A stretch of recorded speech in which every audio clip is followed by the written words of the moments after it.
Lifebuoy साबुन में ये होल्स क्यों आता है और ये इंडिया में दिखने वाले प्रोडक्ट्स बाहर के देशों में दिखते कैसे हैं? गूगल पे आप डेली ऐसा क्या सर्च कर रहे हो जो दुनिया में आज तक किसी ने सर्च नहीं किया? कैसे बस आप एक आदमी के गालों को देख के पहचान सकते हो कि वो आदमी अच्छा है या नहीं? भाई इस वीडियो को एंड तक देखना क्योंकि ये बहुत मजेदार वीडियो है और अभी तक चैनल को सब्सक्राइब नहीं किया तो सब्सक्राइब करके बेल आइकन दबा दो यार। नंबर 15, अगर आप किसी को छोटी सी बात पर ब्लश करते देखते हो तो समझ लेना कि वो इंसान दिल का बहुत साफ है। वो फेक नहीं बल्कि एक सच्चा और ईमानदार इंसान है। साइकोलॉजिस्ट की माने तो जो लोग जल्दी शर्मा जाते हैं वो ज्यादा जनरस और ट्रस्टवर्दी होते हैं। अगर आप भी आसानी से शर्मा जाते हैं तो बिल्कुल टेंशन मत लीजिए, ये आपकी एक सीक्रेट सुपर पावर है। नंबर 14, इन महापुरुष का मानना है कि ये लोगों को चेहरे पे फाड़ करके हील कर सकते हैं। मतलब ये दवा से नहीं हवा से इलाज करते हैं। जहाँ लोग सीरियस थेरेपी या मेडिटेशन ढूंढ रहे हैं वहाँ ये बंदा अपनी स्पेशल गैस थेरेपी से लोगों को हील कर रहे हैं। सोचो दुनिया में ऐसे और लोग पैदा हो जाए तो हॉस्पिटल्स की जगह गैस स्टेशन खुलने लगेंगे।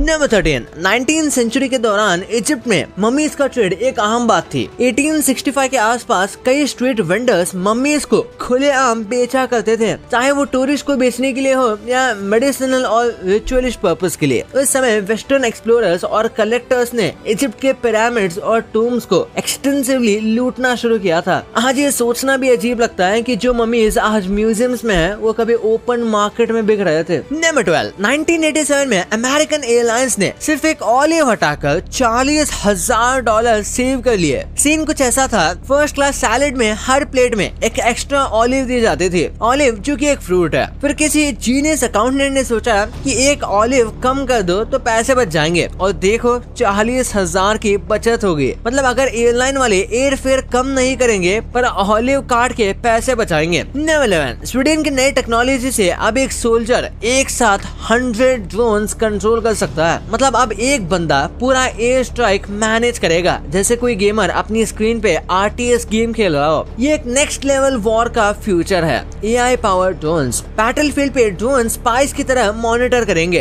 टारगेट ट्रैक करेंगे और कमांड्स एग्जीक्यूट करेंगे बिना किसी ह्यूमन रिस्क के। दुश्मन अब सोल्जर से नहीं बल्कि उन फ्लाइंग रोबोट से भी लड़ेगा। ये टेक्नोलॉजी 2025 में ही डिप्लॉय होने वाली है और अगर ये सक्सेसफुल रही तो आने वाले दिनों में वॉरफेयर का पूरा लैंडस्केप चेंज हो जाएगा। नंबर 10, सेकेंड वर्ल्ड वॉर के दौरान हिटलर और नाजीज ने $4 बिलियन का गोल्ड लूटा था और कहते हैं कि उसने किसी सीक्रेट जगह पर छुपा के रख दिया है। पर अब प्रॉब्लम ये है कि आज तक कोई भी इसका एग्जैक्ट लोकेशन नहीं ढूंढ पाया। ये ट्रेजर हंटर्स के लिए एक बड़ा चैलेंज बन गया है और लोग अब भी इसे ढूंढने के लिए नए नए मेथड्स ट्राई कर रहे हैं। कुछ लोग कहते हैं कि ये गोल्ड जर्मनी के सीक्रेट टनल्स में हो सकता है तो कुछ बोलते हैं कि ये पोलैंड या ऑस्ट्रिया के किसी गुप्त जगह पर आज भी दबा हुआ है। जो भी हो ये एक रियल लाइफ ट्रेजर हंट जैसा है जिसमें आज भी नए नए लोग जुड़ रहे हैं। नंबर 9, 28 से 32 साल की एज में शादी करने वाले कपल्स का डिवोर्स रेट कंपैरेटिवली कम होता है। रिसर्च में ये पाया गया है कि इस एज ग्रुप में शादी करने वाले लोग ज्यादा इमोशनली मैच्योर होते हैं, फाइनेंशियली स्टेबल होते हैं और उनका डिसीजन इम्पल्सिव नहीं होता। इसका एक रीजन ये भी हो सकता है कि ज्यादा यंग एज में शादी करने वाले लोग ज्यादा लाइफ एक्सपीरियंसेस और सेल्फ अवेयरनेस के बिना कमिटमेंट ले लेते हैं जो बाद में प्रॉब्लम्स क्रिएट कर सकता है। दूसरी तरफ बहुत लेट शादी करने वाले लोग इंडिपेंडेंट लाइफ और पर्सनल हैबिट्स में इतने सेट हो जाते हैं कि एडजस्ट करना मुश्किल होता है। 28 से 32 का एज ग्रुप एक बैलेंस मेंटेन करता है। इस एज में लोग रिस्पॉन्सिबिलिटी समझने लगते हैं लेकिन अपनी इंडिविजुअलिटी भी लूज नहीं करते जो कि एक सक्सेसफुल मैरिज के लिए इम्पोर्टेंट है। नंबर 8, क्या कभी आपने सोचा है कि ये स्प्रिंग्स बनते कैसे हैं? आइए इस वीडियो में देखते हैं। इसे बनाने के लिए एक खास मशीन होती है जो स्टील वायर निकालते ही उसे कॉइल के शेप में ऐसे मोड़ देती है जिसके बाद अपने आप वो वायर कॉइल के शेप में निकलने लगता है। नंबर 7, 1961 के इस फोटो के देख के आपको क्या लगता है इतने सारे लोग अपने कैट्स को लेके ऐसे लाइन में क्यों लगे हैं? आप सोच रहे होंगे कि ये किसी पेट शो या किसी वेट के बाहर की लाइन है, लेकिन ऐसा नहीं है। ये लाइन एक हॉलीवुड हॉरर मूवी के ऑडिशन की है जिसमें डायरेक्टर को सब कुछ बिल्कुल परफेक्ट चाहिए। हीरो हीरोइन के साथ साथ एक परफेक्ट ब्लैक कैट विलन जो मूवी में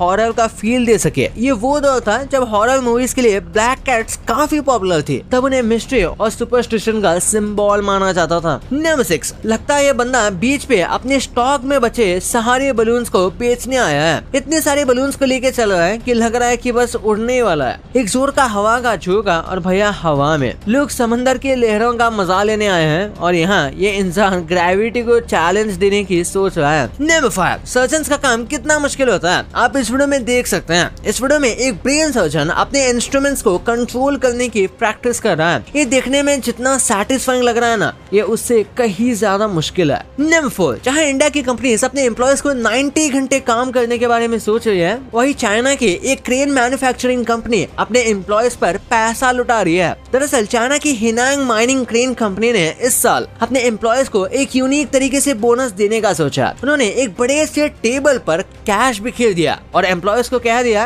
कि जितने पैसे हाथ में आते हैं उठा लो। जरा सोचिए, आपकी कंपनी आपको ऐसा बोनस देती तो आप कितने पैसे उठाते। नंबर 3, आपको ये जानकर शौक लगेगा कि गूगल पे की हुई 16 to 20% सर्चेस ऐसी होती है जो पहले कभी किसी ने सर्च ही नहीं की होती है। मतलब लोगों के मन में रोज नए नए सवाल उठ रहे हैं जो गूगल के लिए भी नए होते हैं। कभी सोचा है कि लोग आखिर ऐसा क्या अनोखे सवाल पूछ रहे होंगे? कोई शायद घर पे यूएफओ कैसे बनाए सर्च कर रहा होगा, तो कोई कुत्ते को हिंदी कैसे सिखाएं ये सर्च कर रहा होगा। गूगल दुनिया का सबसे बड़ा नॉलेज हब है, लेकिन फिर भी हर दिन इसमें नए और अजीब तरीके के सर्चेस आते हैं। नंबर 2, इंडियन प्रोडक्ट्स बाहर के देशों में दिखते कैसे हैं? भाई कभी सोचा है कि हमारे प्रोडक्ट्स जब दूसरे कंट्रीज में जाते हैं तो वो दिखते कैसे हैं? आप सोच रहे होंगे कि अरे वही पैकेजिंग होगी, बस लोकेशन अलग होगी, पर रियलिटी थोड़ी अलग है। इंडिया में मैगी का येलो पैकेट तो सबको पता है, लेकिन स्विट्जरलैंड में मैगी का मैजिक एशिया सीरीज ज्यादा पॉपुलर है, जो ब्लैक, येलो और रेड पैकेजिंग में आता है। इंडियन मैगी थोड़ी स्पाइसी और मसालेदार होती है, पर स्विट्जरलैंड वाली नूडल्स का फ्लेवर माइल्ड होता है और वहाँ सोया सॉस और तेरियाकी फ्लेवर्स भी अवेलेबल होता है। मैगी क्यूब भी फेमस है वहाँ पे। इंडिया में हम मैगी सिर्फ नूडल्स के लिए जानते हैं, पर स्विट्जरलैंड में मैगी के सीजनिंग क्यूब्स भी पॉपुलर हैं, जो ग्रेवीज और सूप्स बनाने में काम आता है। स्विट्जरलैंड वाली मैगी की पैकेजिंग और ब्रांडिंग थोड़ी ज्यादा प्रीमियम लगती है, जैसे एक इम्पोर्टेड प्रोडक्ट हो। इंडिया में लेस का मसाला मैजिक और स्पेनिश टोमेटो फ्लेवर फेमस है, पर चाइना जाओ तो क्यूक्यूम्बर